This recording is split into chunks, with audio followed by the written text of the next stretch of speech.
Hey all, welcome back to the Fire and Water Cooking Podcast. I'm Darren, I'm your host, and today we got a special guest, Mr. James Beshada. He runs the JB Sous Vide blog, Facebook page, and Instagram. He is a up-and-coming sous vide enthusiast, just like me. He's only been doing it a couple years, but we're going to talk to James and just see how he got started. I'll be right back with James Beshada from JB Sous Vide. Hey all, this is Darren, and I want to take a minute to talk to you about Masterclass. I just signed up for Masterclass, and I can tell you what, it's well worth it. Masterclass is where you can learn how to cook from Gordon Ramsay, you can learn how to sous vide from Thomas Keller, you can learn how to make Texas barbecue from Aaron Franklin himself. All these classes are available on Masterclass, plus many more. Masterclass has great video content, interactive assignments, social interaction with the Masterclass community, all for just one fee. You can either buy each individual class for $90 each, or you can sign up for the annual pass, which gives you access to all their classes for just $180. And that's what I signed up for. Check it out, guys. Masterclass has some of the best online training you can find. Check it out, guys, in the link below. Masterclass, amazing. Now on to the show. Welcome back to the Fire and Water Cooking Podcast. I'm Darren, I'm your host. Today we have a special guest, James Beshada. He has the the JB Sous Vide blog, and he also has a Facebook group and page, and he does a lot of work on sous vide. Does a lot of pictures. He posts up a lot of pictures of his cooks and has some fantastic cooks that he does, and gets a lot of accolades, especially in my group, on the stuff that he posts. So, James, welcome to the Fire and Water Cooking Podcast. Why don't you go ahead and introduce yourself? Yeah, how you doing there, Darren? Really thank you for having me on. I'm, like you said, James Beshada. I live in Houston, Texas. So big Texas guy. For I guess this purpose, I'm a home cook. No real culinary background. Just got really down the rabbit hole of sous vide, and went on to start the JB Sous Vide blog and Instagram, and kind of, it's grown from there. So you live in Texas, so that's kind of like the home of barbecue. Any Texan would say, At least that's what they'd say. Yeah, they'd say that, but North Carolina guys say, hey, that's the home of barbecue. But there is some really great barbecue out there, especially in the Austin area. I know that Texas has different styles of barbecue within the state itself. Do you have any kind of preference on what kind of barbecue you like? I like it all. I mean, I know that's kind of cliche to say, but when you really kind of appreciate, the art of, somebody smoking something to get that tender, you really, if you discriminate against it, you're losing out on a world of quality. Yeah, I'm with you. I like all different kinds. I mean, and I'm like that way with food as well. I don't just limit myself. Yeah, I see people who limit themselves on barbecue, and it's like, well, do you do that with everything else you eat? Do you only eat bologna sandwiches? Do you only eat eggs over easy, and you don't have omelets? I mean, that's there's so many different styles and methods and flavors out there that I hate limiting myself. So you live in the Dallas area. What else do you do for a living? I know you don't do this for a living, so. I'm actually in the Houston area, and for a living, I'm a project manager for Oceaneering, basically a subsea, technology and engineering firm in the subsea oil and gas sector. Basically, I specialize in kind of subsea projects with inspections and inspections for the oil field vessels and platforms. Gotcha. So that's like oil rigs and the ships that carry the oil and all that, or? Yep. And we basically go out with remote operated vehicles, ROVs, and inspect the bottom of the hull as the industry gets away from actually putting divers in the water. Gotcha. Well, that sounds very interesting, but it's nothing culinary. So how did you how did you stumble upon this, doing your blog and all that? I kind of read up on you, and it sounds like something like me. I've always been, I started cooking when I was younger. I did it for a living for only about 5 or 6 years until I was able to get a real job. But I didn't really work in the culinary field that long, and so I'm more of a enthusiast. So it sounds like that's how you kind of started out. Yeah, definitely. Like I said, I have no real culinary background. I really liked food, though. I mean, that's a big plus. Um, and so basically, I was in a position where I wasn't really cooking a lot. I was going out to eat a lot, and I had a job that took me. This was my previous employment. Took me kind of all around the world, and I got to experience a bunch of different cuisines. And I was pretty much, traveling the world for about a half of the year. And so I got to experience a lot of cuisines, a lot of tastes, a lot of textures, and I kind of laid the framework for myself in the way of kind of my tastes and what I liked. And really, when I wasn't cooking out, I was basically making turkey tacos, ground turkey, grilled cheese, burger, overdone burger, here and there. Um, but I had no real skills to kind of speak of. And so it wasn't until about 2018 that my girlfriend got gifted me a sous vide, and I had no clue what that was. I kind of threw it down for a couple months and started researching it, and that pretty much brought me to you know searching for things on Google, researching, and that led me to the Serious Eat blog and Kenji Lopez. And basically, if I was doing anything in the sous vide, I was following one of his blogs to the T. He was kind of like my Bible at that time. Just really uh, kind of just cookie cutter stuff. Do a steak here, do a chicken here, um, and so from there, I just was consuming content. I'd heard a podcast, you know, talking about creativity with it, and kind of talking about sous vide. And I really just started just cooking, cooking and experimenting with it. And finally got to the point where my skills were starting to raise on their own, without me really putting any attention to it, just from doing cooks over and over again, and kind of getting the feel and the groundwork of actually what I'm doing. Yeah, so sounds like you were an eater long before you were a cooker.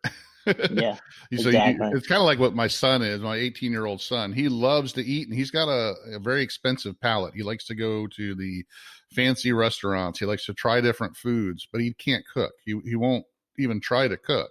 But Hmm. he's a connoisseur of food. I mean, he knows the difference between the different, foods and how they should taste and all that. And he's got a good palate, but he can't cook to save his life. He has no interest in cooking. Yeah. So Well, I mean, that's all about with anything you do, experience. Keep doing it over and over again.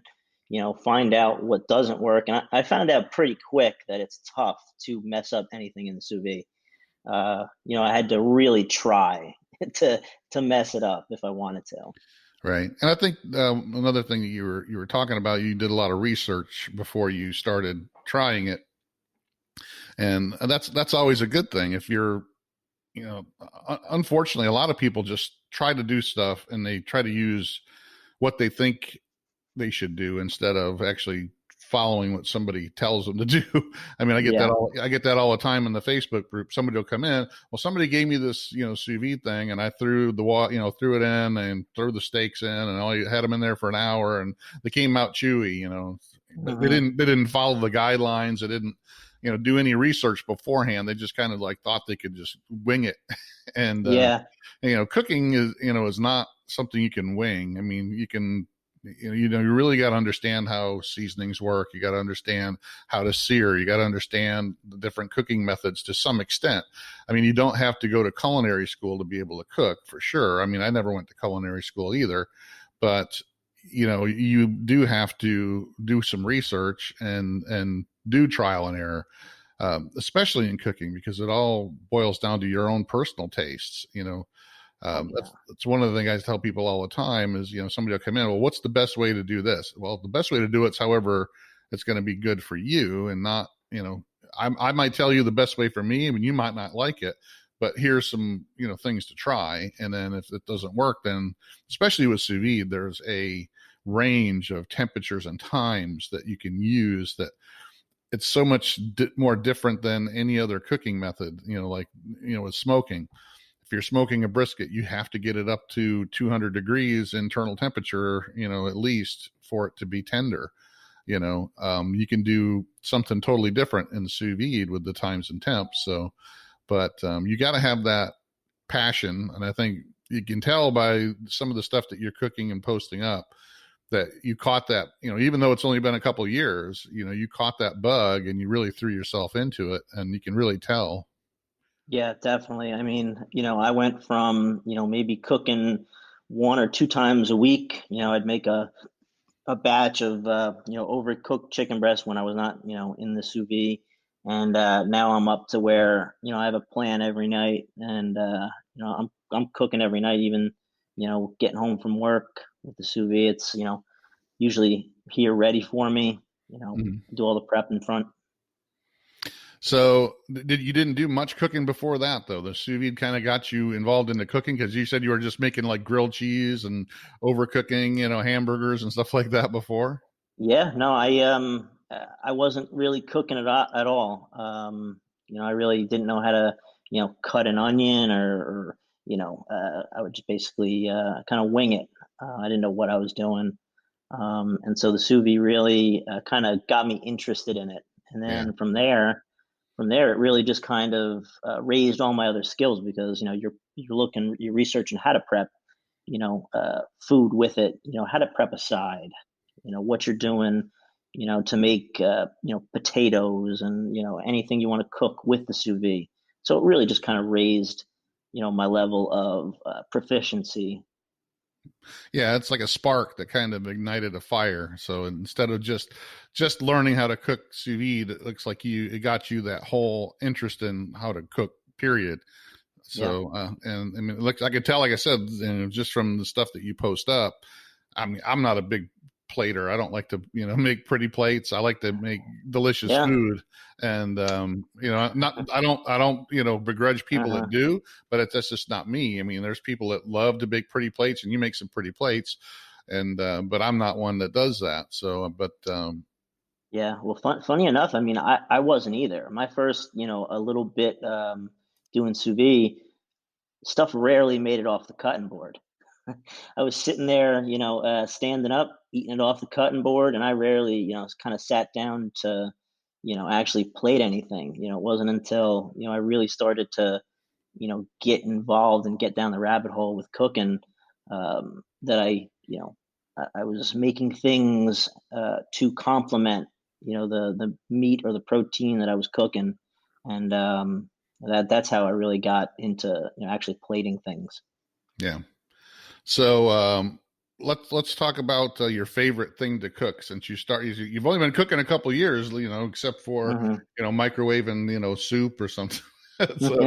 So far, let's just pick one. I know it's hard to pick one, but what's your Oh, favorite it's thing not to cook? hard for me at all. It's definitely salmon. Yeah.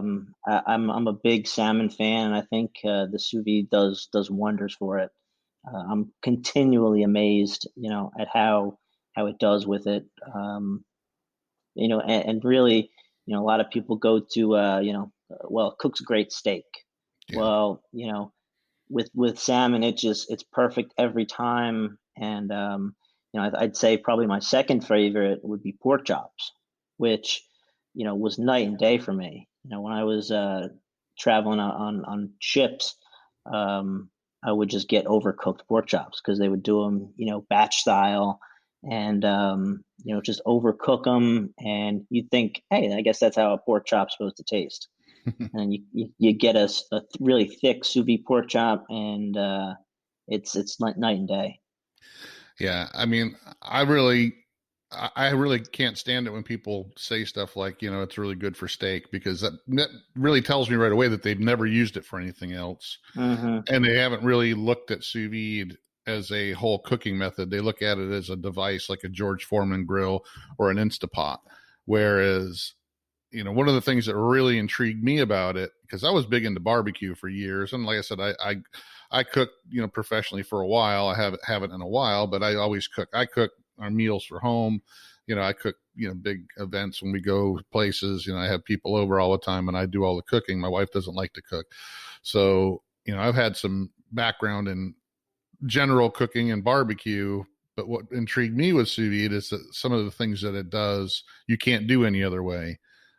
Like making a brisket medium rare and super tender. You can do that in a smoker. You can't make it medium rare. You can make it tender, but you got to cook it to death pretty much, to over 200 degrees internal temperature so that the collagen and connective tissue breaks down. But you can do that in sous vide at a much lower doneness, but you just use a longer time.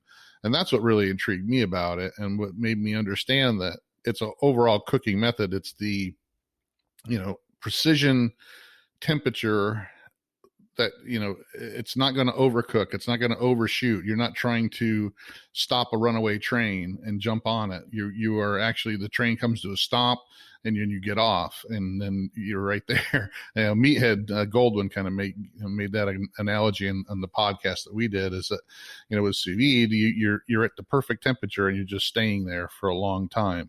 With barbecue, you're trying to, continually raise the internal temperature and stop it before it goes too far and dries your meat out and all that. Like you said, those dry pork chops, people will say, well, you got to cook it up to, a certain, temperature to kill the germs or whatever. And then it just like keeps going because you got all the overcooking just from the way that they cook it. The cooking methods, if they cook it in an oven, they cook it on a stove or whatever, you're cooking at a much higher heat than you want to end up at. And it's really hard to nail the perfect temperature that way. So yeah, like you were saying, that precision, it just allows you, and a lot of people, knock, sous vide for, well, why are you going to take 2 hours to do, a pork chop, or 1 hour? I could just do that in the pan real quick. Well, yeah, you can, and you could probably hit it, a really good cook, 9 times out of 10, but there's always going to be that one time where, something gets away from you and you overcook it, with the sous vide. I don't even worry about it. I just go to cook my sides, make sure everything's ready. Everything comes out at the same time, and, it's ready to sear. Yeah. And like I said, I really I can't pick one thing that I like the most. I do know that, I just made some medium rare beef ribs that you can't do any other way. But as far as, I love chicken cooked, I take a spatchcock chicken and cook that sous vide and then finish it up on the smoker. It comes out, superior than, I cook it to 148 degrees. I cool it down, put it on the smoker for, 45 minutes, crisps the skin up, get some smoke to it. And it's super juicy. If I just cooked it in the smoker, it dries it out. There's no way around it. If you're cooking it at, 275 to 375 degrees on a smoker, for, an hour, it's just going to suck all the water out of it. It's what it's doing. It's that whole time, you're cooking at a higher temperature. It's evaporating all the moisture out of that chicken. So, but the same way with, like you said, pork chops, with, any kind of beef, not, chuck roast is one of my favorites, and top round, because you could take top round, which is normally London broil, or which is tougher than nails, to try to cook any other way. And I could cook it, I have to cook it for 36 hours, but you know what? I throw it in there and I know I'm going to have it for dinner 3 days down the road. So, I don't worry about it. I let it cook. And then, that day comes, I know I'm having, London broil or top round for dinner that night. It's been sitting in the sous vide. I take it out, chill it a little bit, and then sear it up, and it's done.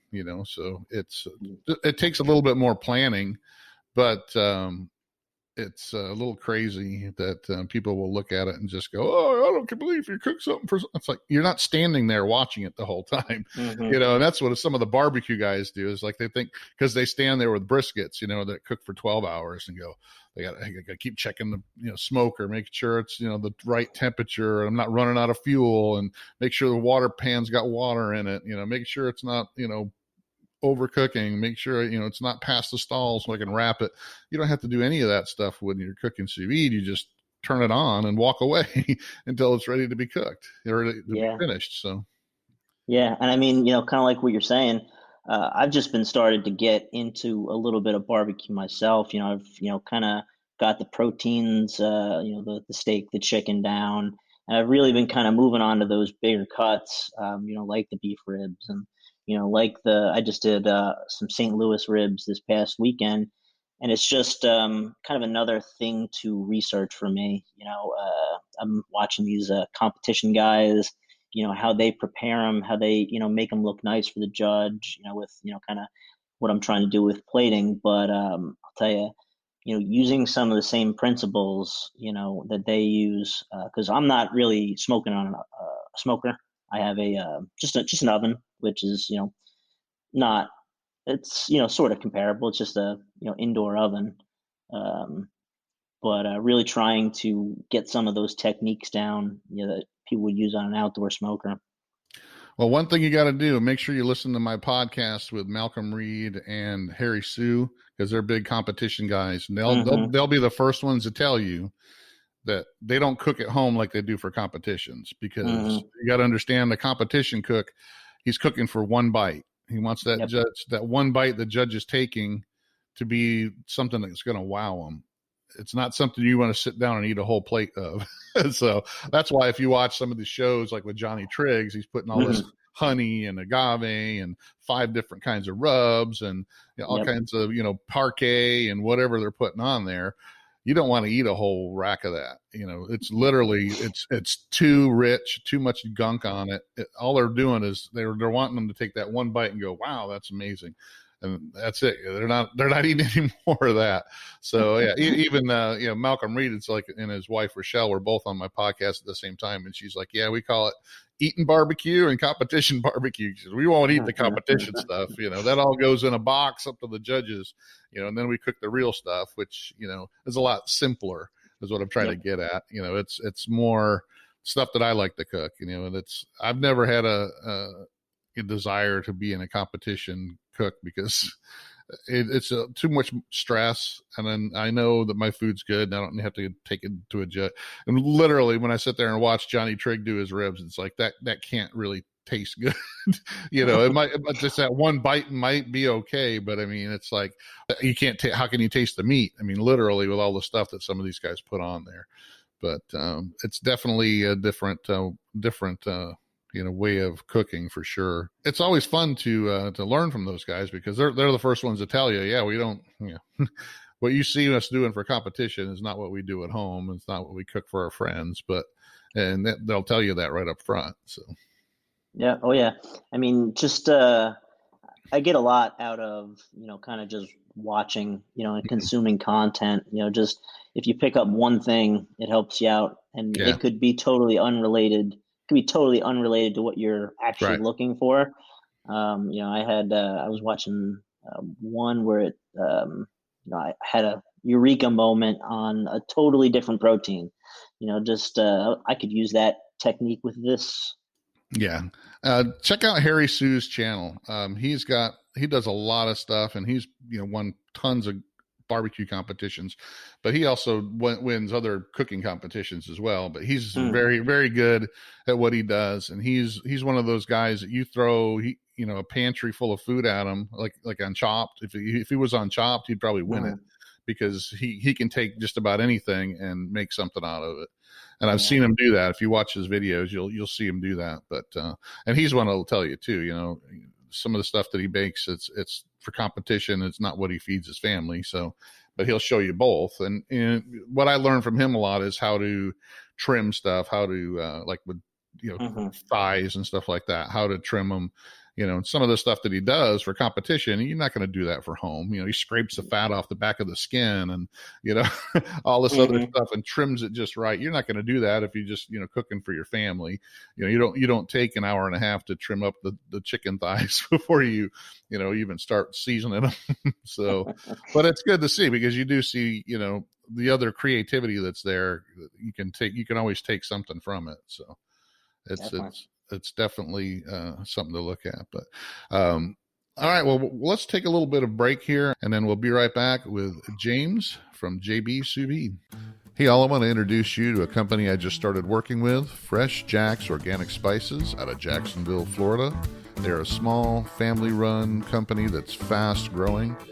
I've tried a bunch of their different seasoning blends and spices, and I can tell you they're all fresh, all organic. None of them contain artificial flavors or sweeteners. None of them have anti-caking agents or preservatives. They all taste like they were just made for you yesterday. Check them out, guys. They're on Amazon in the link below. They have different sample packs, different blends. Like I said, they also have the individual seasonings and spices as well. Fresh Jack's Organic Spices. Check them out, guys. I love them. All right, so let's talk about, we did discuss it a little bit, how you got into cooking, with the sous vide. How did the blog start from that? Because, did it just automatically when you started cooking, you said, I'm going to start blogging this, or was it, a year down the road, or why did you want to start, making a record of what you were doing? So it was a couple months after kind of I really got into it, and stuff started really coming out nice, and I started posting on my personal page, just basically, I think I was posting once a week. I was posting like a sous vide Sunday type of thing, and so I would post, one here or there every other week, and then I kind of did it every week. And then it got to the point where I had one, I think it was a tomahawk that just went crazy, with the amount of likes, and people really kind of connected with it. A lot of questions, a lot of engagement on it. And I thought, well, since it kind of started at ground zero, some people, might want to see that transition. And so I kind of started my own Instagram for that page. And then the blog came because I was getting so many questions that I kind of really didn't have anywhere to point people. And I was getting tired of kind of answering the same questions over and over again. Yeah, you're always going to have that, because even in the Facebook group, I mean, I started, almost 3 years ago now, and I kind of was in the same way like you. When I first discovered sous vide, I was already cooking and doing barbecue, but it kind of hit me like a lightning bolt when I saw what it could do, and it got me really excited. And I did like you, I did all the research and, found, Jason Logston from Exploring Sous Vide and Kenji and everything I could consume about sous vide, and started messing around with it. And I said, I'm going to kind of concentrate on mixing it with barbecue, because I love barbecue, and I can see where it can really enhance it and make some stuff that you can't make with either by themselves, And so I started the Facebook group, and it kind of just like shot out, like in the first month I had like 1,000, members coming in. I was like, wow, this is pretty amazing. So, but I did the same thing. I just started experimenting myself, and then I started the YouTube channel. It's like, because people kept asking the same questions. You say, well, I'm going to start showing people on YouTube. And then you still, now I have over 8,000 members in the group, and you still got people that come in that are brand new, and they don't use the search function. They never do. And it's like they never heard of Google. So they'll come in and go, hey, I got this steak, and somebody just gave me this sous vide thing. And what do I do? Yeah, definitely. I mean, I have to try and, when people ask questions, a lot of the answer was, well, like, hey, where'd you find that? Well, I typed steak sous vide into Google, Right. and it popped up with all these, pages that, were cooking steak with sous vide. Right. When I first started, it was, any protein I wanted to cook, that protein, Kenji Lopez sous vide, Right. Yeah. and just, it kind of goes from there. Yeah, it's the old "let me Google that for you," because people do, and I understand that people they come into the groups, especially if it's something like if it specializes in sous vide, and they don't know, and they they want to talk to somebody who they know is like right there. They want an instant answer, and Yep. they don't want to have to do a lot of the legwork. So they figure if they just type a question in, they're going to get. And one of the things I try to tell people is you're going to get 12 different answers right away, and they're going to be different. And with sous vide, you have a range. That's what I kind of tell people, So, what's perfect medium rare steak? It's like, well, Mhm. what kind of steak? Do you like it medium rare is between certain temperatures?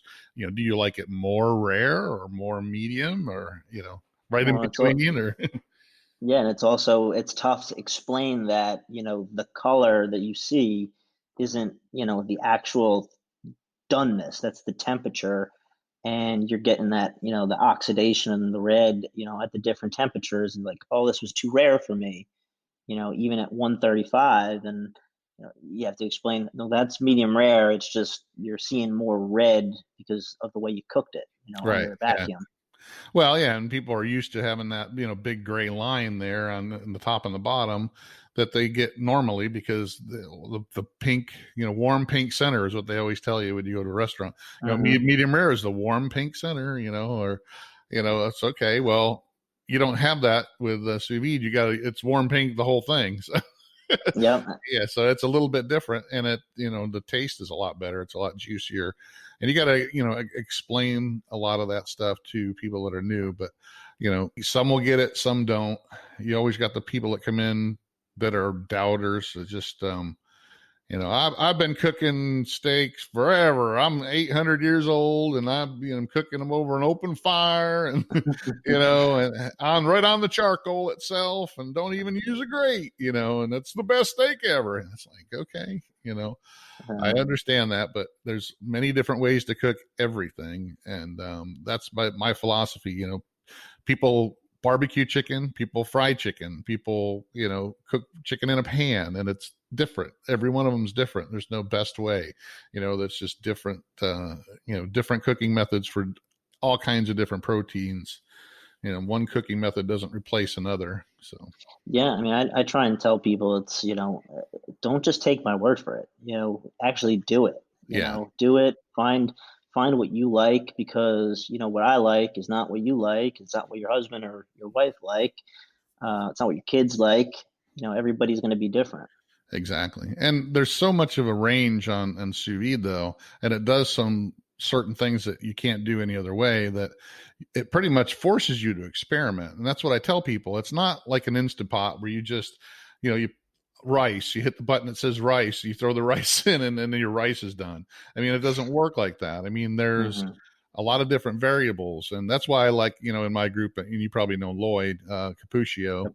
Yep. I mean, he does all these, he does weird experiments I wouldn't even think of doing, but I still, I really respect people that do that because he's taken the time to, try different things and try to make something and explain it to people. Yeah, I mean, I really appreciate a lot of Lloyd stuff that he posts in there, and I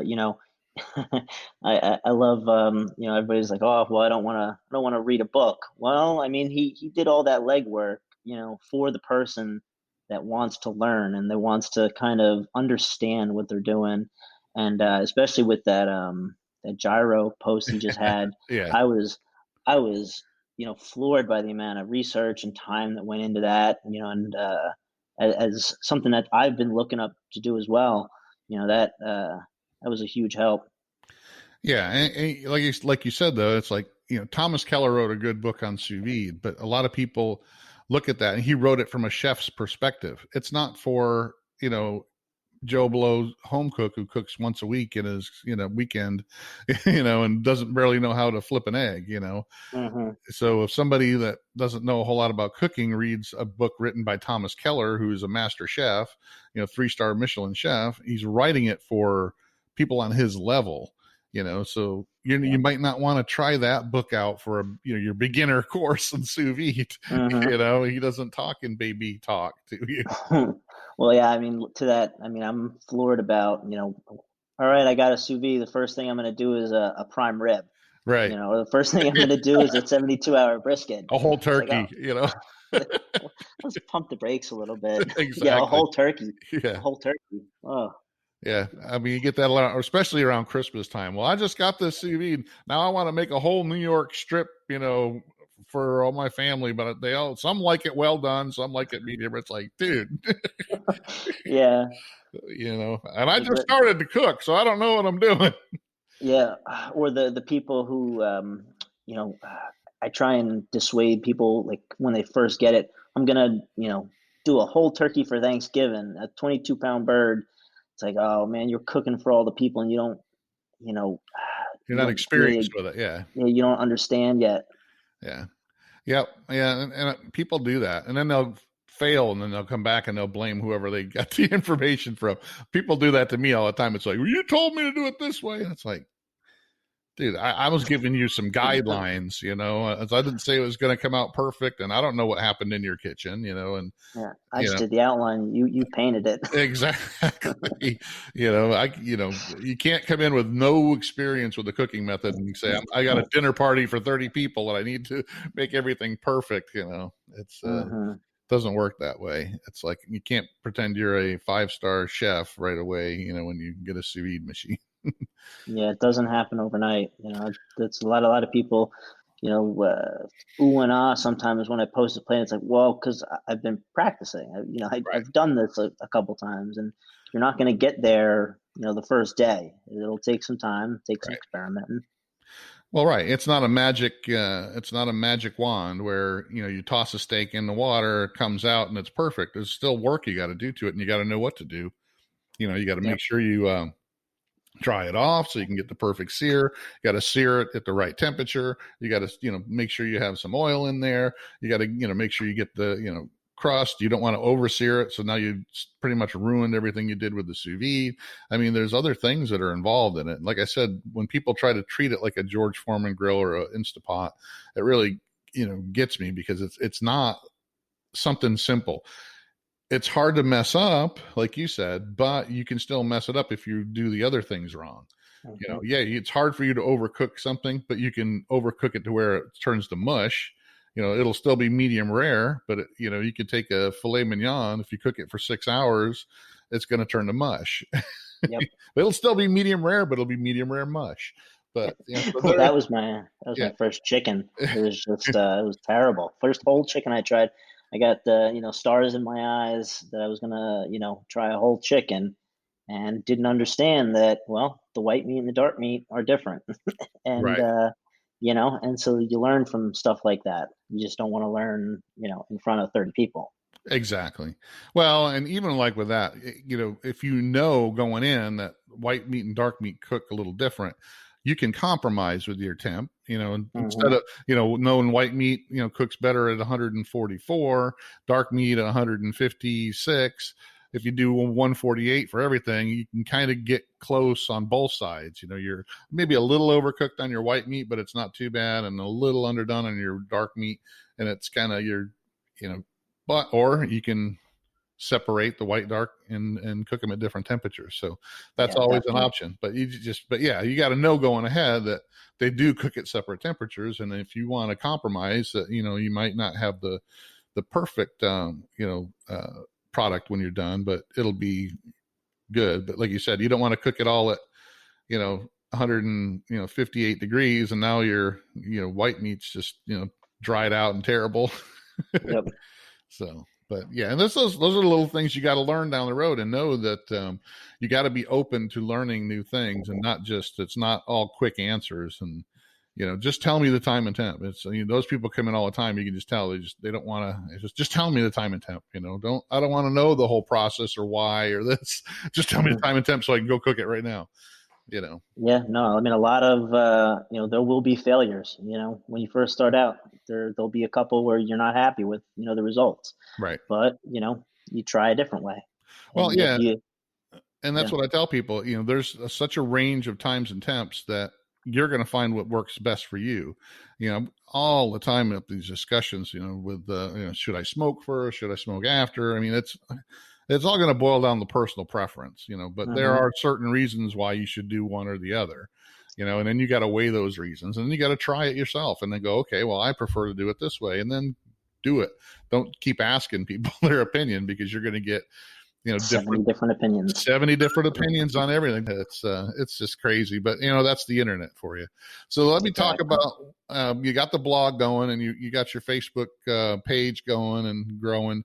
What do you plan on doing from there? Have you ever thought of maybe starting a YouTube channel and kind of getting in front of a camera and doing some demonstrations? I have thought about it. Kind of right now, I've been devoting a lot of time to the Instagram is kind of my big channel right now. So I've been kind of putting most of my time posting every day on there.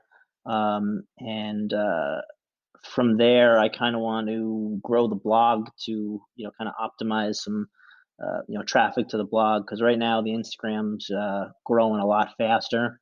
So I kind of want to try and optimize that blog to, get it in front of people. And So I definitely think YouTube could be in there. And I've kind of started playing around with more videos recently, editing, some slice videos, some seeing what works and what doesn't in the way of lighting for, if I were to do it. Like I was just playing around tonight with trying to get lighting right, and whether or not, because if I'm going to do it, I don't want to, put out something that I just throw together and kind of looks like the stop motion, person talking, in front of a camera, like, um, I really don't have any background in editing other than, kind of a rudimentary, edit a video here and there, but, um, I do see it in the future. YouTube is a unique animal, and I just jumped in, full boat. And there's a big community, uh, people that have cooking channels that all kind of get together and they help each other out. I didn't know how to edit. I didn't know, I wasn't comfortable in front of the camera. And if you look at some of my earlier videos, you can tell I was using, iMovie and just didn't know how to do graphics and didn't know lighting and everything. And, you just kind of learn as you go. And most YouTubers even do it. If you go back to look at Malcolm Reed's earlier YouTube videos, all he does is like he's walking around like a barbecue competition, holding his phone, and that's what his videos were. Or Yep. he's standing in his kitchen, in a tank top and shorts, showing how he's making chicken. And now it's full blown production. Hmm. You can compare a recent video to when he did 8 years ago, and it's totally night and day. But I think YouTubers, even the people that watch YouTube don't really expect you to have professional editing skills and videography skills right away. I mean, a lot of them like to grow with you, and that's kind of what I've been doing. I mean, it's like I just I'm going to do it. I'm just going to go ahead and start and just Yeah. throw it out there, and then because they'll give you people will criticize you, and you learn from it. Hmm. So then you learn what to do. I mean, I sat down and forced myself to learn how to edit on Premiere Pro, because I couldn't do what I wanted to do on iMovie anymore, because it's just a basic editing thing. And I kind of forced myself, and that's what makes you get better. That's kind of like what you're talking about with when you started cooking and doing sous vide. You kind of force yourself to be better, and that you can do that with editing. You can do that with everything. That's why I started the podcast. I never had a podcast before in my life. And, I said, oh, you know what? I'm just going to do it and find out what, how to do it, what works best, and start asking people like Malcolm Reed and Meathead to come on. And they said yes. And I was like, wow, I just Yep. started doing this in my office at home. It's not like, nobody's heard of me before. And they're like, sure, I'll come on your podcast, because, hey, they like to talk about themselves. And, and I've had success with that. So I think if you just throw yourself into it, and as long as you're willing to take the criticism and fix your mistakes and realize, hey, you've done great so far on your I can't get Instagram going to save my life. I mean, it's it's probably because I'm older. I'm in my 50s, so it's like I'm bigger on Facebook, and that's Yeah. where us old folks kind of hang out. Well, the algorithm is so tough on Instagram. It took me a good probably 8 months before I ever saw any sort of growth. And just tweaking a few things, and you got to constantly change and evolve with it. Yeah, and like I said, I forget about it. I've really started in the last couple months, started paying more attention to it. Because I figured now I can post a picture on Instagram and have it post on my Facebook page at the same time. Hmm. So that kind of, reduces one step, and then I can also put it in my group. But that's another thing too. Even with the Facebook pages compared to the Facebook group, my pages, my only has like 3,300 followers, but I've got over 8,000 members in my group. Yeah. And my YouTube has only got 3,300 subscribers. So I think each different social media platform has its own type of personality. There's YouTube guys don't normally come over into Facebook. The Facebook guys don't normally go into YouTube, and Instagram, they don't usually go to Facebook, or, vice versa. It's just kind of weird. You just got to have an exposure to everywhere. It's like podcasts. I mean, people who listen to podcasts, I mean, it's probably 1 in 100, so. Yeah. But yeah, no, definitely. That Instagram, I just started kind of growing on there because I was, or basically that's where I'm getting my inspiration. That explore page on Instagram is, there's so many pictures out there, and so many people posting things up and different ways to do this. A different way to cook, a certain thing, combine it with, this side. And that's kind of where I get a lot of my inspiration from. Now, how many followers do you have on Instagram? I think 11,300. Wow, that is really good. So I mean, Yeah. and like I I said, mean, like you were saying, contrast that to my Facebook page, which only has a couple hundred. You right? know, Yeah, it's kind of night and day, and you really have to, work it. You can't really pigeonhole yourself. right. Yeah, that's kind of why I started expanding into different ones. And I know guys that they're strictly concentrate on YouTube. I mean, they have a Facebook page and all that, but they put little energy into that. That's like for the people that want to follow them that are also on YouTube. They just follow me on Facebook, and they don't really do anything.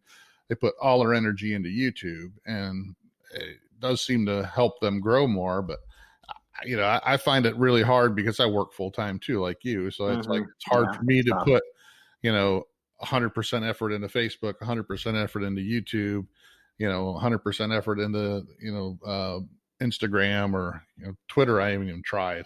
No, I think I've got 20 followers on Twitter, and it's like I'm not even yeah, gonna bother with it. I have an account on there, but Yeah. I don't remember the last time I signed into it. Right. And but I think once you get on one of them, that I think with Facebook, since my group's pretty large now with over 8,000, it's the other stuff's starting to grow as well. And Yeah. and I think it's like with YouTube, it's time is a lot of it. Unless you post up a video where you're taking a shower, you're a pretty girl taking a shower in your van or something, then you'll get a million subscribers overnight. But nobody's going to click on me taking pictures of me taking a shower. It's just some of the stuff that gets viral on YouTube is just like you scratch your head and go, really? But unless you do weird stuff, or really sink a lot of time, like watching Guga spends all day doing a video. I mean, that's what he does for a living now. I mean, he builds websites for a living, so he's got the algorithm down. He knows he's got all his SEO stuff down, and he does a lot of production. He spends a lot of time in pre-production, post-production, editing, all kinds of stuff. So he's got all days to work on one video, and I don't have that luxury, and I'm sure you don't either. But down the road, that's something that you just kind of strive for it. Not everybody can have 1 million followers on YouTube. So Yep. So how did you get involved with posting up the recipes on Anova? Was that just something you just started doing on your own, or something that they kind of asked you to start doing? Or Yeah, so it kind of I listened to a podcast you did with Cole, and he talked about the community, the community that he was kind of looking to foster, within Innova, and it kind of struck me like, hey, that's kind of what happened to me, got on the Innova, group, the Innova, recipe blog, and really just became part of that community. And I kind of started, every once in a while I'd interact with Cole, or one of the other admins over there, and it kind of grew a good relationship. and to the point where, I kind of wanted to give back. And when he reached out to me and said, "Hey, would you be interested in putting, some of your, recipes up on an Ovid too?" I was, first I was, thankful that he would even ask me. But just to give something back to that community, and especially help them grow. They've been, nothing but great to me. Being on that blog, and they helped me out a lot on Instagram, where they would share some of my pictures. Got a lot of followers from them. Really helping me out there. So it's kind of a no brainer for me. So you see yourself just kind of expanding on that down the road, maybe getting into YouTube, expanding your Facebook page some, and then just doing more on Instagram. Yeah, definitely. I think definitely start focusing on some of the other platforms. Really trying to optimize that this SEO on the blog, and just kind of keep building relationships. I've gotten this far by not really putting, or trying to chase people down, or, being, annoying to people. I think, just doing it and kind of being a part of the community is, really helped me get some, cool relationships, and, got me, sitting here talking to you.